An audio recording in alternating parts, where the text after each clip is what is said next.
Boa, Alex. Agora sim, vamos falar então de Estados Unidos e começar por Jeremy Powell e Donald Trump.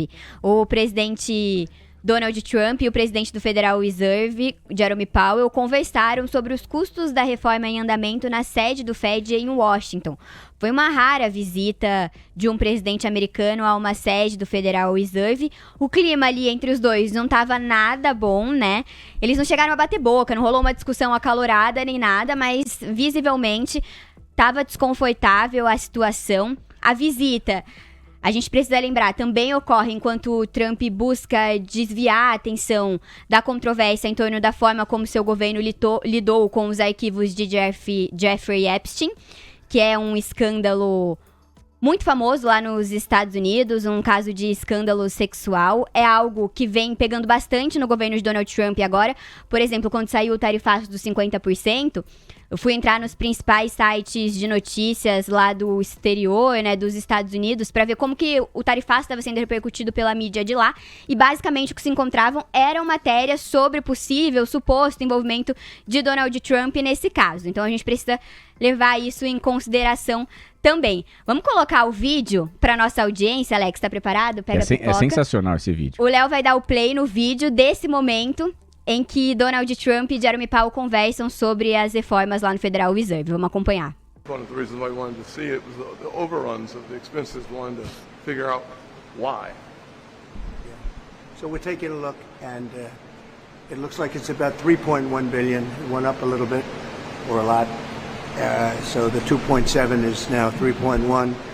I'm not aware of that. Yeah, it just came out. Yeah, I haven't heard that from anybody at the Fed. Yeah, it just came out. Our notes had it about 3.1 as well. 3.1. 3.2. This came from us? Yes. I don't know who does that.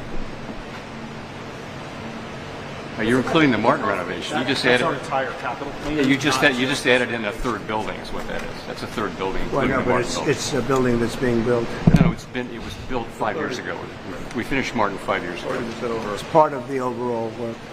But it's So, not new. Basicamente é So we're isso gonna o take a look. vídeo. A gente tem, então, só para traduzir aí pro nosso investidor.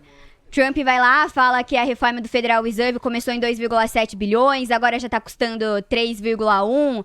Aí Jeremy Powell se espanta, pergunta, né? Ah, mas de onde que veio essa informação? Aí Donald Trump tira o papelzinho aí e do paletó, mostra pra Jeremy Powell lê, coloca o óculos com uma cara de assustado, né, Alex?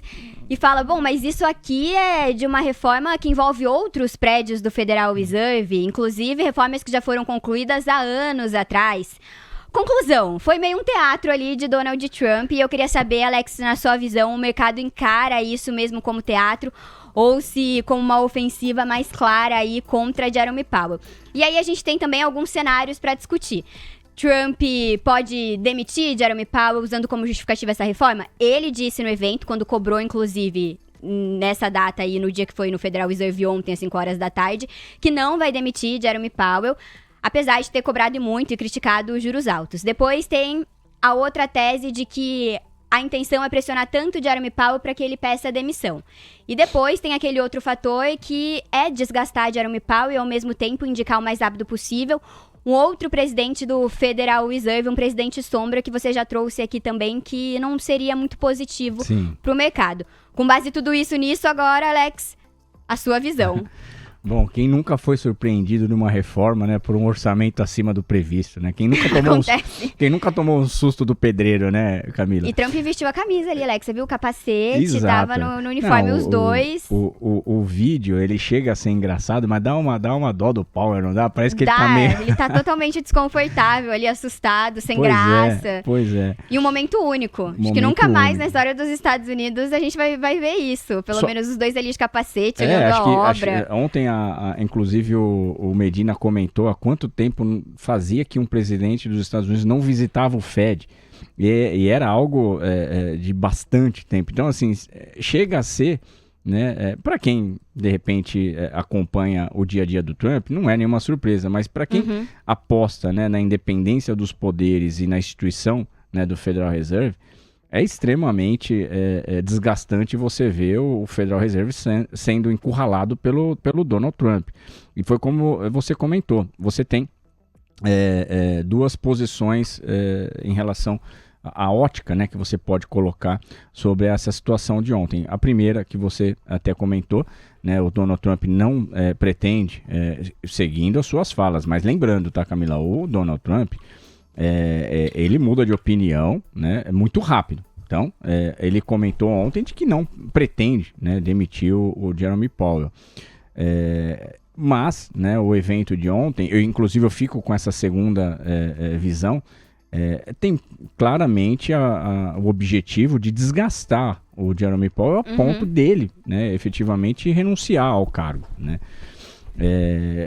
O que passa, né, de repente, para o investidor um desconforto, porque se você tem um presidente dos Estados Unidos que há muitos anos não visitava o Fed, passa também a impressão de que quem ali for assumir a posição do Jeremy Powell vai também ter que estar debaixo, né, do guarda-chuva do Donald Trump. E isso, né, o investidor também é um dos motivos que faz com que ele não se sinta tão seguro em ter, neste momento, dólares na sua carteira. Não necessariamente ele está saindo dos ativos, né? Mas, diferentemente, né, do que, de repente, passa a impressão quando você tem a diminuição de treasuries pelas nações, você tem uma custódia que está sendo diversificada, vamos dizer assim. Tá? Então, inclusive ontem, Camila Pinko se pronunciou no sentido de que não acha que o mercado vá ter uma melhora, né, caso o Jeremy Powell renuncie. E por que, que a Pinko se pronunciou? Porque o Mohamed El-Erian era um dos gestores da Pinko. E a Pinko, Camila, é vamos dizer assim, a gestora, a empresa que mais opera títulos americanos. Então, quando você olha para as falas, né, do Mohamed El-Erian, você não sabe se de repente ele está falando de acordo com o seu estoque, de acordo com o seu posicionamento. Tá? Eu tenho a visão de que ele falou completamente olhando para o seu portfólio, né? Mas a Pinko já automaticamente veio, né, se pronunciando ontem no sentido de, olha, eu não tenho, né, a mesma leitura que o Mohamed El-Erian, que trabalhou aqui com a gente, tem. Né? Nos mantemos com a visão de que o Fed tem que se manter independente, o Fed não pode estar sujeito, né, às vontades do executivo, e né, não tem ligação às nossas ideologias aqui do El-Erian com a Pinko. Então, Alex, você segue na linha aí de que toda essa ação de Donald Trump e esse teatro e da Federal Reserve foi com o objetivo mesmo de desgastar Jeremy Powell. Tem um valor estratégico ali em tudo isso. Sim, eu acho que o objetivo foi mais desgastar o Jeremy Powell e até pressionar, né, para que ele até renuncie. Lembrando que você teve, como eu falei, Mohamed El-Erian pedindo, né, sugerindo, né, que se o Jeremy Powell renunciasse ia ser bom até para os ativos. Você teve repórteres perguntando pro Mike Johnson, que é o presidente da Câmara, se ele achava que seria, de repente, né, um bom negócio tirar Jeremy Powell ali da presidência do Fed. Então você percebe que o que o Trump quer é justamente isso, uma pressão popular. Ele quer aumentar a pressão popular sobre o Jeremy Powell, visando dois pontos, né, dois resultados, perdão. Ou o corte de juros, ou a sua saída. Perfeito. Então, Donald Trump aumentando aí a pressão em cima do presidente do Federal Reserve, com base na saída dele ou também na queda dos juros, duas coisas que serão consideradas vitórias aí para Donald Trump. Ele ficaria, pelo que ele fala, satisfeito se ele conseguisse.